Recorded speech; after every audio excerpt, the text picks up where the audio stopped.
Hello, Larkhill Primary. Mr. Kelly tells me that you're reading this amazing book, Cosmic, by me, and I'm really, really pleased that you're reading it. I wrote it because when I was your age, I really wanted to be an astronaut, and it never happened. I never did become an astronaut, though I had the great privilege of talking to lots of astronauts when I was writing the book. So I hope the book inspires you, because it's really about time that there was an astronaut from Stockport. And I thought to help that, I'm going to read you a little bit. This is the bit where Liam and Florida go to a car showroom. They go to a Porsche showroom, and it's Liam's first time in a car showroom. I'd never seen a car on a carpet before, he said. It's like being in the living room of the posh car family.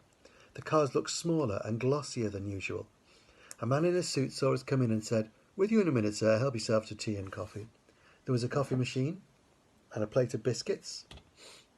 Mostly plain digestive, disappointingly, because Florida nicked the last Bourbon biscuits. She walked around dropping crumbs on the carpet. There was one really nice, sleek-looking car, and she said, "Take a picture of me with your mobile." And I said, "Why?" And she said, "Because that's what dads do."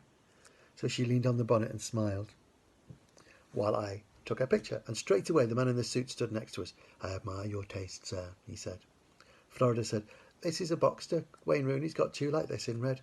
"He has indeed," said the man in the suit, "and he bought them both from me. You're a very well-informed little girl." Then he asked me how old she was. I said, "She's 11. Then I thought I should say something grown up, so I said, "I'm not convinced by this colour." "You're right. A car like this, it was born to be red. There's a red one over there. Do come and take a look." So I did. "I've got to agree with you. A car like this was born to be red," he said. "But she costs a bit, though." "I know. The price was written on the windscreen. It took up most of the windscreen."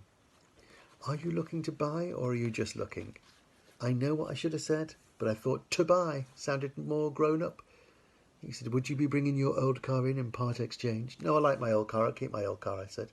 "I know the score. The other one is the family car, and this is for when you're that's for when you're a proper grown-up dad. This one is for when you're out playing boy races, isn't that right?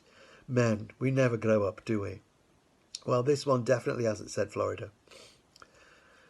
"Right," said the man in the suit. "Let's pretend we have grown up. What do you earn?" "Well," I said, "it varies, really." "You're right, you're so right. I'm too nosy. I mean, you haven't even said you want to buy the car yet, have you?"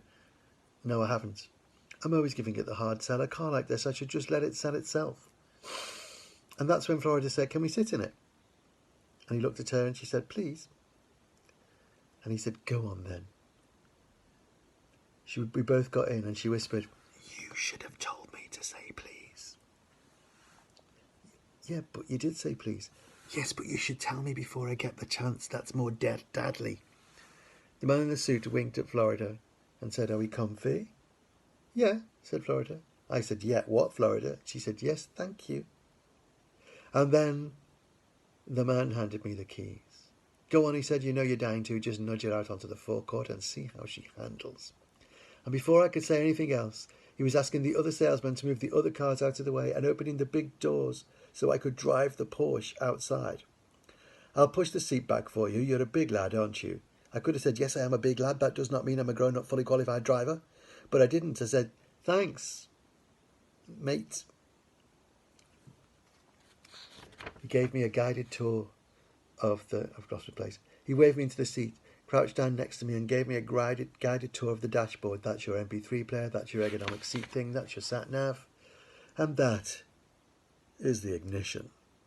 And then he turned the key in the ignition, and the car made a sound like a cat purring, and the man stepped aside and pointed to the bonnet and said, "Engineering perfection." It is now, I thought. It is just now, but in 30 seconds' time, it's going to be 1/2 ton of twisted scrap metal. So I'll leave you there with that thought. Do send me any questions that you've got. Do enjoy the book. Do enjoy your lockdown. Do keep safe. Do stay home. And do, as soon as you get the chance, go to space. Bye.